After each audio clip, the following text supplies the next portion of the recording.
Hey everyone, I'm Ryan Maybe. This is Barely Enough. We are back here in the Hey Hey Club, and tonight I'm joined by a very special guest and very, very good friend of mine, Sother Teague. Hey man, so excited to finally see the Hey Hey Club. I've never been here until today. I was here when it was a construction site, Right. and pencil drawings and all of the notions, and when I get to see it all, and it's amazing. When was that? The last time you were here in Kansas City? I believe it was 2018. Does that match your timeline? So it would have been Pop Fest, and it probably would have been like around this time, like late August or up to mid. I can't remember if it was before Labor Day or right after back then. But Right. I think it was right after. Yeah. But around this time of year, and man, this place is really And good. I remember we walked through this whole building, and it was just a shell, a massive open blank canvas. The thing that I remember the most that you said that you were excited about was less about the different layers of the bars, the outdoor. You kept reminding me, and there's going to be a slide from one floor to the other, like you can slide. And I was like a slide? Like a real slide, like an actual 40-foot metal tornado slide. The beauty of it, I mean, the slide is brilliant. Yeah. And I'm going to give you a little bit of background on the slide and how that happened. But the real brilliance of the slide is that it deposits you right in the gift shop.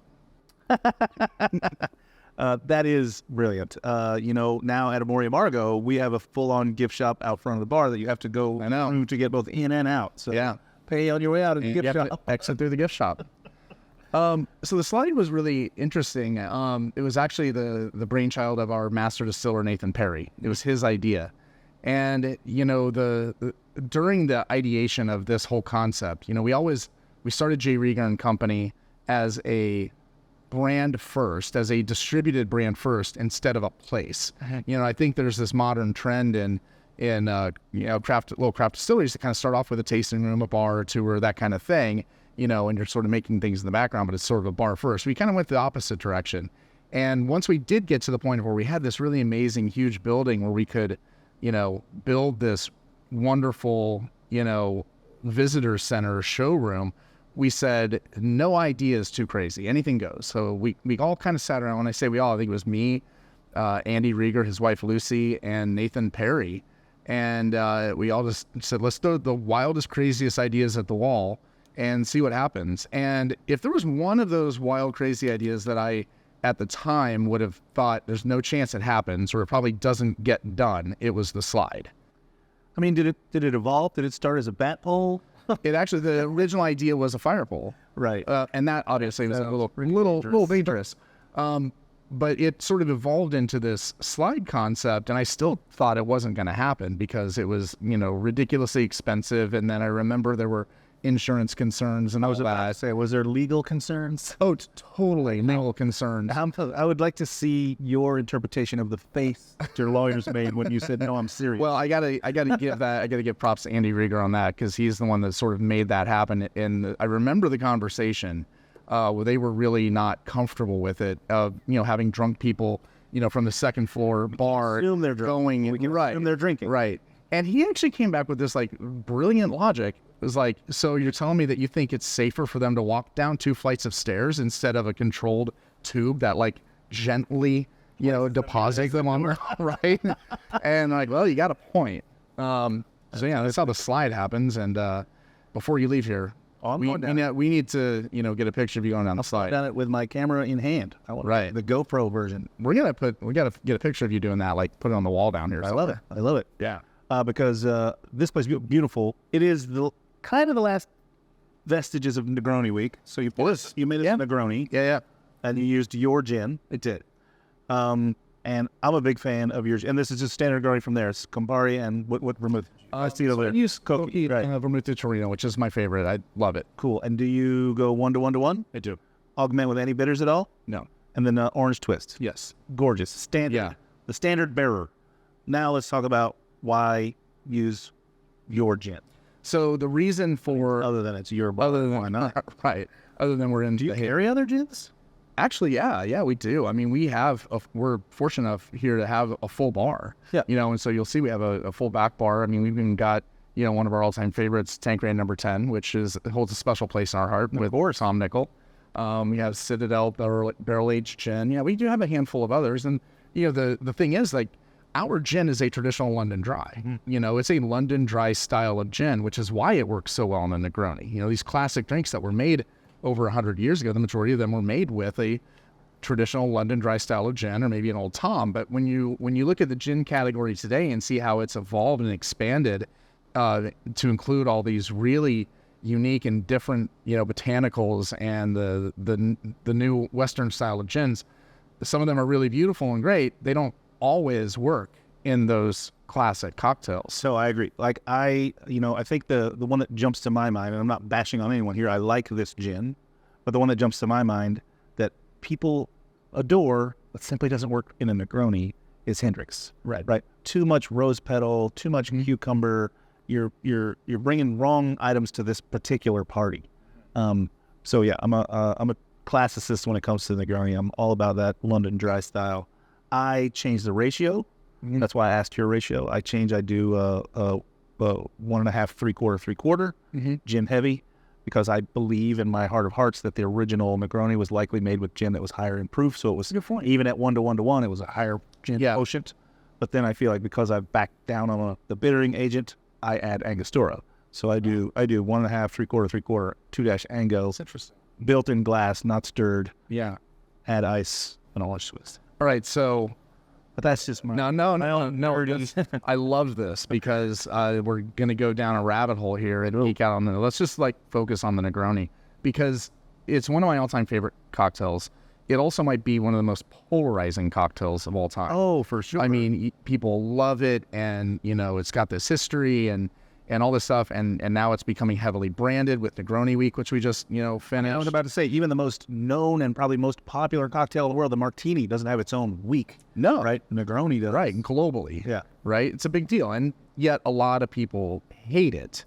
Right, like cannot stand. Like, why do you drink this? You know. So I have a lot of thoughts on that, and a while back, I used to do some freelance writing for different publications, some local. Some stuff was published nationally, and I wrote an article that I thought was really funny and kind of ironic that didn't get published anywhere, but it was basically, I think I titled it, 3 Steps to Making a Truly Terrible Negroni. Okay. Like, you know, if you want a terrible Negroni, it's actually really simple to do, and you see it happen, too often. I think step 1 was don't use a London dry gin, or use a shitty gin. If you want to make a shitty Negroni, use a shitty gin, sure. Right? Basically saying like you got to use a good gin and you got to use the right style of gin. The second one was use a shitty vermouth, which there's a lot of that out there. And I know you have thoughts and opinions on this. On everything? I know you do. I might be for thoughts and opinions. But, if you go to a bar, you have no idea, what this bar is. It's just you're kind of run-of-the-mill neighborhood bar. And maybe that bottle of sweet vermouth, that cheap bottle of sweet vermouth has been sitting on the back bar for a year. It's kind of dusty and it's been open and it hasn't been refrigerated. Yeah. I know you got feelings on this. I do, a little bit. So what are your thoughts on that and how that affects the Negroni? Okay, you're asking, in my opinion, me 2 different questions. Yeah. Question 1 is the less obvious one, I think. I'm going to start with that one because the other one is the one that'll get people all excited. If I walk into a bar that I don't have any great expectation of or any knowledge of, and I can see, as you said, that bottle looks dusty, and I can look down the bar rail and see that maybe no one's drinking a Negroni or a Manhattan or something that might use that vermouth, then this isn't the place to have that drink. Right. Like, I'm going to eliminate it already. Mm-hmm. I'm going to look around and see if I see any jiggers or any tools. If I don't see those, I'm probably having a beer. Right. If the floor is sticky, that beer's going to be in a bottle of my tap. Right? If the floor is sticky, then they're not cleaning their beer line. You're not getting anything out of a gun. Yeah. I want to see it get opened in front of me. So there's that aspect, like read the room. Don't just demand the drink you want so that you can then be happy that you got upset because it was a shitty drink you didn't like. Ooh, can I swear on this? Yeah, I think I already did. Yeah. We're live. We'll beep it out. It's live stuff. So it's out there then.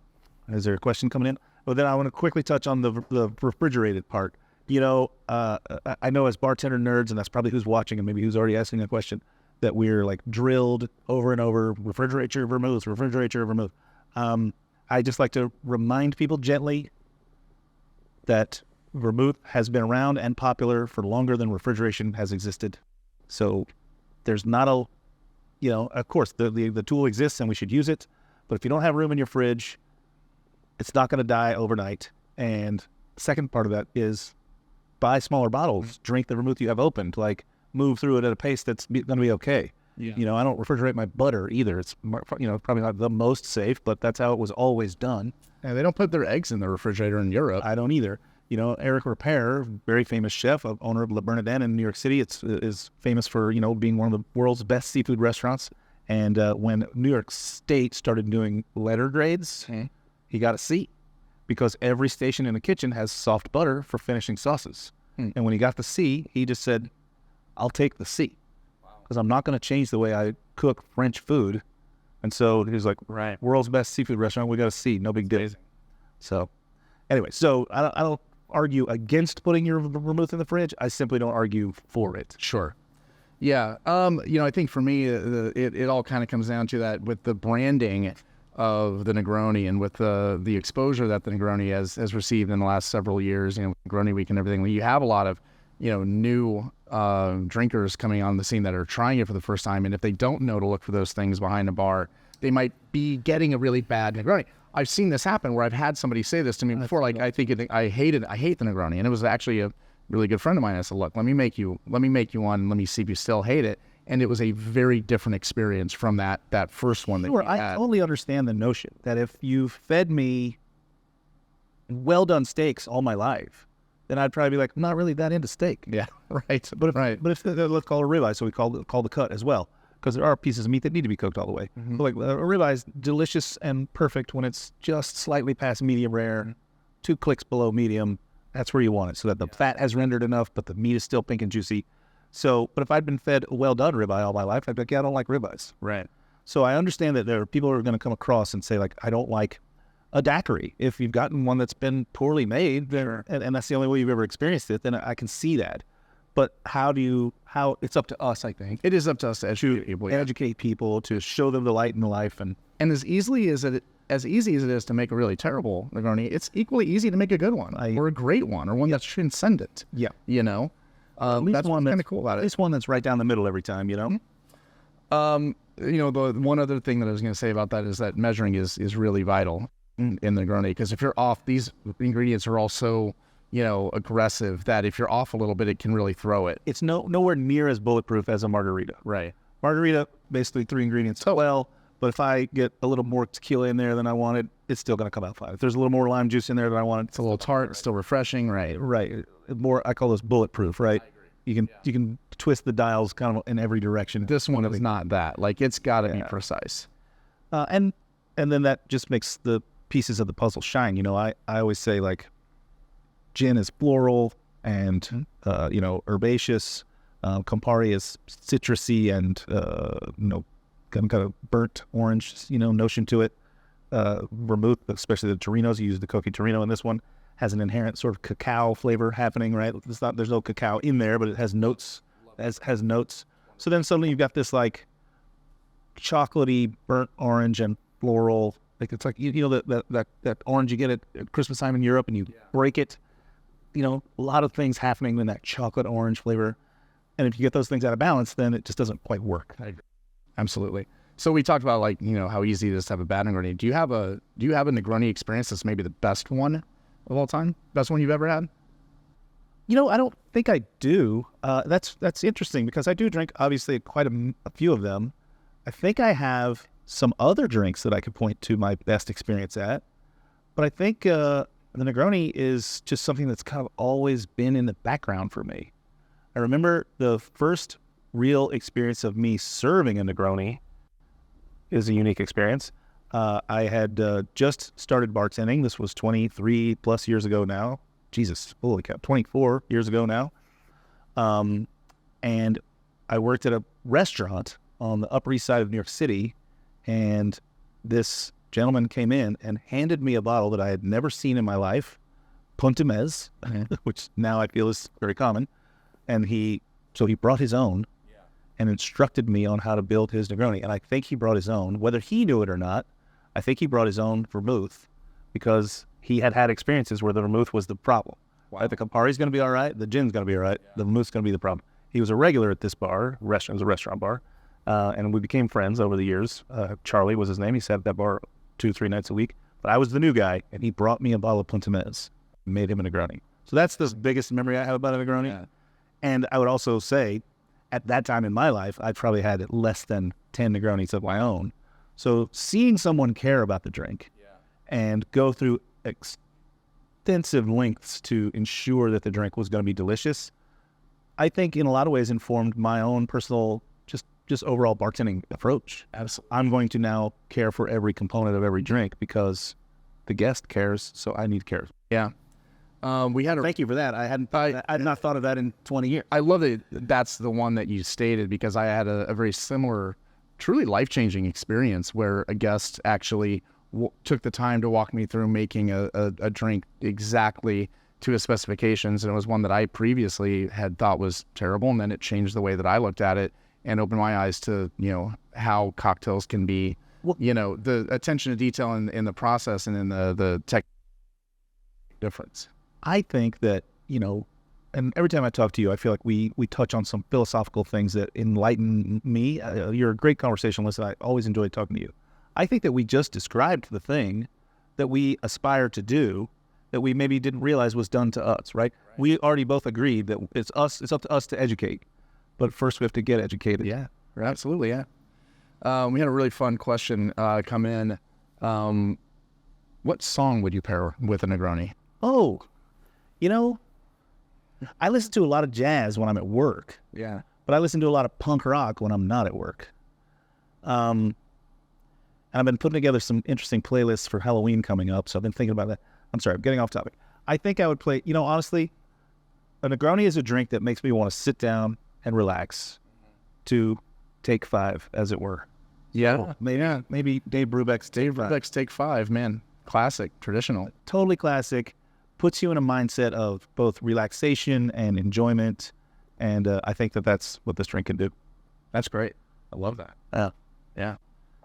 What about you? Oh man. Well, the fact you mentioned the fact that you mentioned punk rock Negroni is kind of fun, because it's like this, it's a little rebellious, right? It's got this pinkish red tinge, and it looks kind of harmless, but it's intense. It's it's sort of I don't know. It's kind of deceptive in that way.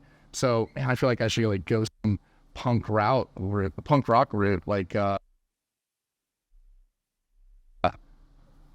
Ruby Soho. Yeah. Rancid. Sure. Yeah. I love it. Just don't use Rancid Vermouth. Unless that's a brand name that we don't know about. Yeah.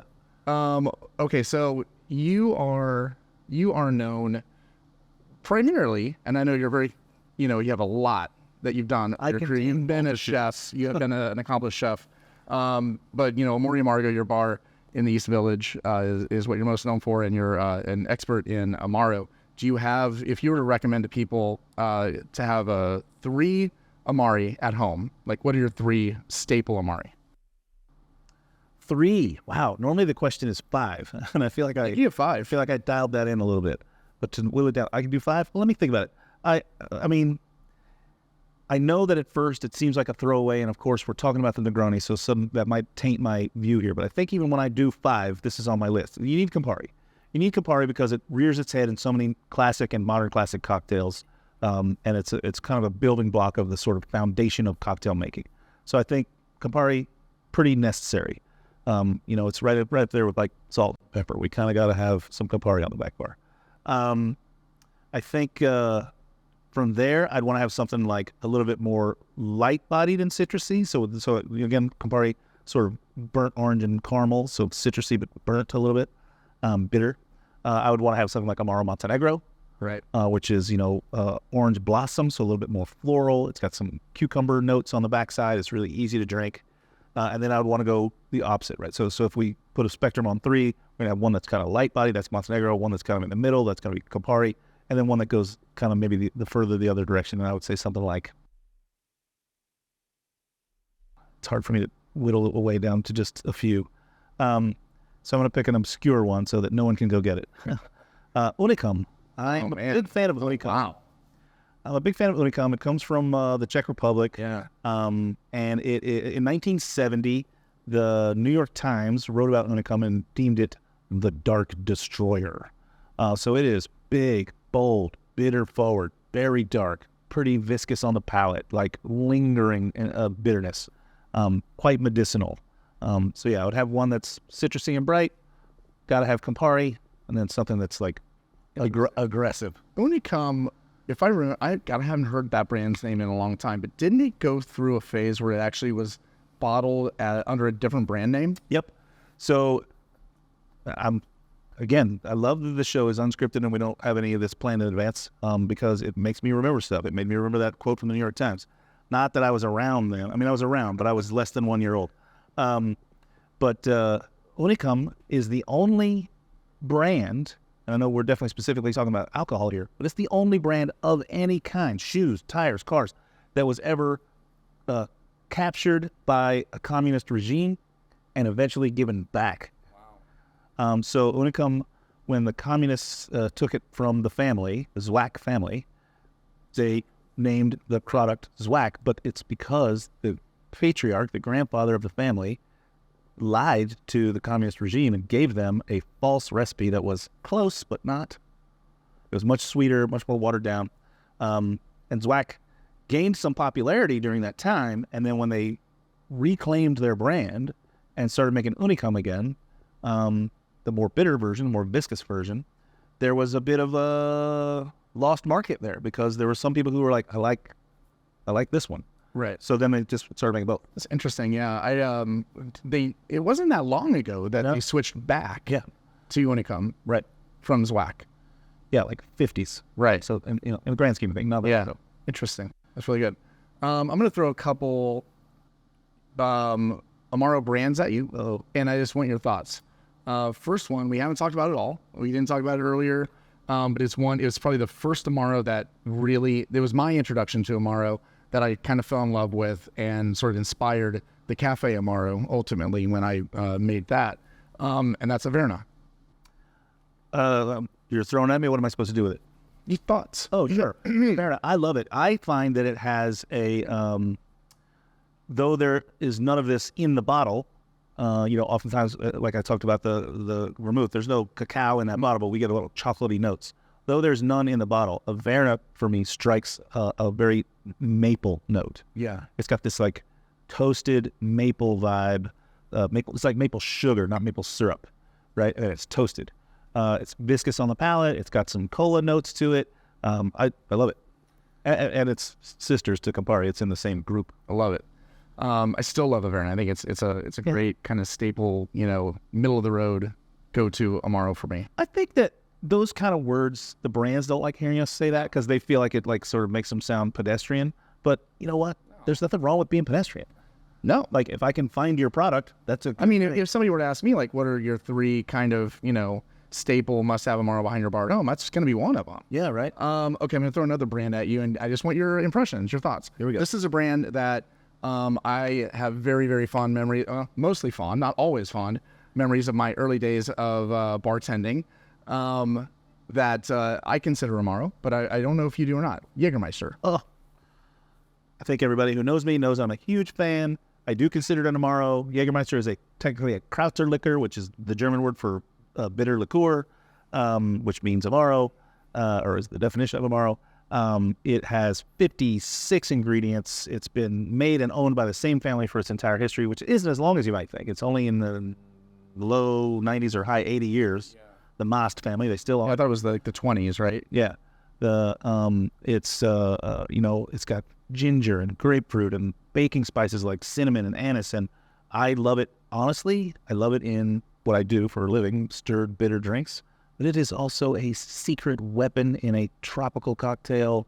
Absolutely. You know what I mean? And this was there was an old shot back in the late 90s, early 2000s. Well, I know where you're going. Called a Surfer on Acid. That's right. And I loved that shot back then. And it actually inspired, I did a couple tropical influenced cocktails that were kind of inspired by that shot. Sure. I had on my menu at Manifesto. Yeah, why wouldn't you? I oftentimes when I go around and do events at other places or I get invited to do them, I try and make sure that I do at least a shake and drink because it gets the crowd excited to see me shake a drink because at my bar for 12 years, we've never shaken a drink. It's only stirred. So it's like, I get to go from being Gilligan to be the captain for a minute, the skipper rather. So, and yeah, oftentimes Jaeger makes an appearance in those kind of drinks for me. I got one called the Rough Seas that uses cachaça and Jägermeister and ginger syrup, and it's the swizzle, so it's long and tall over ice. It's delicious. Yeah, I think Jägermeister, as you said about the Negroni, super polarizing. I think it's because, and I'm going to tie another thing back into it, it's the wrong service. I think that if I'd only ever drank Jägermeister as a frozen shot during college, and I woke up every, Sunday morning, with a Saturday night hangover from drinking too much Jägermeister, I wouldn't like it. But you can drink it like an adult. You can have it in nice cocktails. You can have it, I always talk about the macaroni and cheese, right? We're adults. We go to a nice restaurant, we pay $30 for some nice macaroni and cheese. But as a kid, I ate that blue box. Yeah. You can have macaroni and cheese as an adult. That's a great analogy. So I think if you're skeptical, go try Jägermeister again. If you're and honestly, not frozen. Have it at room temperature. Absolutely. It's delightful. Yeah, if you're a young bartender who might not be into Jaeger, don't sleep on it. Give it a shot. 1,000%. Yeah. I'm going to pour us a little something. Okay. I'm almost done with my Negroni. What do you think about this? It's not really Amaro, but I sort of disagree. So you would consider this Amaro? It is it has bittering agents in it. It has a sweetening agent. So Amaro has no overarching governance or governing body, right? Mm-hmm. And really, what we can kind of whittle it down to is it's pretty much 4 words that describe what Amaro is. And the TTB, who are not known for being lax in this country, are pretty lax about it, which is to say Amaro is bittersweet liqueur. So as long as it's got a bittering agent, a sweetening agent, and alcohol, you can kind of call it an Amaro. What do they call themselves, though? Herbal liqueur. Herbal liqueur. So, I mean, I think that's probably just a lost in translation thing. It's why Krauter liqueur means herbal liqueur in German. I think maybe that's just So Bekarovka is Czech Republic. Bekarovka, I drink a lot kind of at this time of year, right? We're moving into spooky season. Yeah. The weather's going to get a little crisp, 80 degrees today, but it's about to happen. I get a lot of clove, man. I get a lot of clove, cinnamon, ginger. Right. Like this is, I think that when I sit this down in front of someone who's never had it, just neat on its own like this, I get this answer specifically all the time, and it is Christmas cookies. That is, right? That is on point. On the nose. So it's all those aromas of baking spices, and then when you taste it, it's got some like bitterness and some sweetness as well. It's pretty well balanced. But this, I mean, I didn't mean to turn this direction, but like also a secret weapon in tropical drinks. Absolutely. All those baking spices come from islands. How about, it reminds me of falernum. For sure. The clove, the ginger, it's very similar to falernum in my mind. I think that we have this, we Americans have this notion that all those things I just listed are, pumpkin spice, winter spices. Yeah. But they all come from places where winter doesn't go. Right. They all come from islands. That's where we get cinnamon, nutmeg, mace, ginger, cloves, allspice. Yeah. Like they all come from that. They're used in savory applications. All those things I just said mixed together with some salt and maybe a little bit of sugar rubbed on chicken. That's jerk. Yeah. Right? Yeah. Add some habaneros or Scotch bonnets. But yeah. So I think we think of this as wintertime. But for me, this can again make its appearance in a tropical drink that's tailor-made. So since we're talking food, and I think this will probably be my last question to see us out. You've been to Kansas City before. I know we've hung out here. It's been 5 years now, since 2018. But you got a couple days here. Is there one particular food or place that you want to eat while you're in Kansas City? Sadly, I don't know enough of the names of places, but I know what's I'm supposed to have here, and that's Kansas City barbecue, which means it's got a nice rub on it, and it's got a sauce that's not applied during cooking. It's got a sauce that's typically sweeter and applied at the end of the cooking process or even as a dip. Yeah. So while I'm here, and I know that Kansas City barbecue, unlike many barbecues, my mouth's starting to water. Wait, he's not fed me lunch, guys. Maybe keep drinking all day. I know that Kansas City barbecue runs the gamut. Yeah. You do sausage and chicken and brisket. You know why? I don't. The reason is that the beans?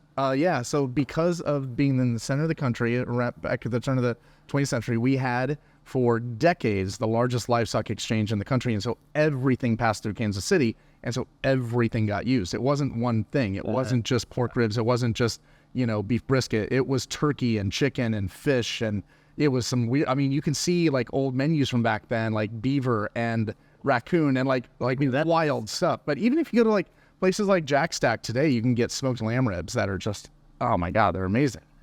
I can't. I kind of guessed it as I was saying I didn't know, and then you showed me the train passing by this place, and I was like, it's gotta be these trains. That's incredible. So what I want to get while we're here, if you'll facilitate, I want to get some traditional Kansas City rubbed smoked sauce on the side or whatever. I would be What's your I would be a terrible Kansas City host if I did not get you some barbecue, and I always do. What's your favorite protein? Burnt ends, man. That's what we do. Beef. Burnt ends. Yeah, burnt ends. Beef. Yep. It's Kansas City thing. I mean, that's my go-to. Well, I get it. I lived many years I grew up in the Deep South, but I lived many years in North Carolina. I'm a dyed-in-the-wool, whole hog barbecue smoked situation guy myself with the vinegar sauce. That's my go-to. But I love it all, and I want to do the thing that's done forever. Love it, man. I'm looking forward to it. I am too. Yeah, thanks a lot for doing this. Yeah, man, my pleasure. Yeah, it was great. All right, thanks everybody. This has been barely enough, in the words of fellow Missourian Mark Twain. Too much of anything can be bad for you, but too much good whiskey is barely enough. That's right. Or too much Morrow. Yeah. Yeah. All right, thanks everyone. Cheers. Cheers.